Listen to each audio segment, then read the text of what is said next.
अंधेरी हवेली का राज। वो रात काली थी और हवाओं में अजीब सी सर्दी थी। रवि और उसकी 3 दोस्तों की टोली ने उस रात गांव के बाहर एक पुरानी उजाड़ हवेली में जाने का फैसला किया। गांव वालों का कहना था कि उस हवेली में भूतों का वास है, पर रवि ने इसे एक अंधविश्वास समझा और बाकी दोस्तों को मना लिया।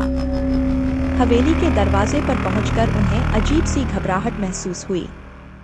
दरवाजा खुद ब खुद चरमराते हुए खुल गया। रचना ने डरते हुए कहा, "ये जगह अजीब लग रही है, हमें यहाँ से वापस चलना चाहिए।" लेकिन रवि ने मजाक में बात उड़ा दी।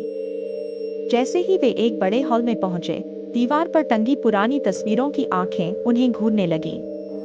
अचानक एक तस्वीर का चेहरा हिलने लगा और उसकी आंखों से खून बहने लगा।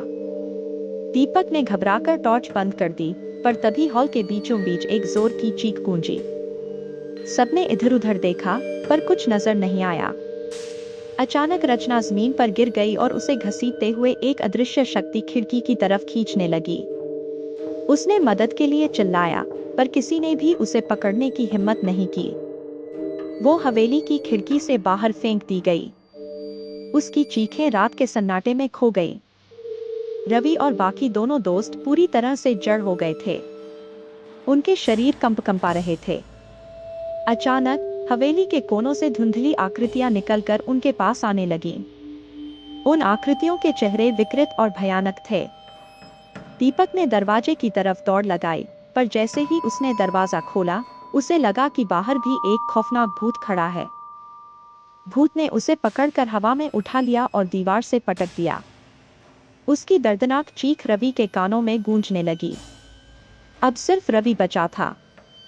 उसने भागने की कोशिश की, पर हवेली का दरवाजा अचानक बंद हो गया। उसने दरवाजे पर जोर से धक्का मारा, पर दरवाजा नहीं खुला। उसके पीछे ठंडी हवा की झोंक से किसी की मौजूदगी का एहसास हुआ। उसने पीछे मुड़कर देखा तो एक काली छाया उसकी तरफ बढ़ रही थी। अगली सुबह गांव वालों ने हवेली के बाहर तीनों दोस्तों की लाशें पाईं।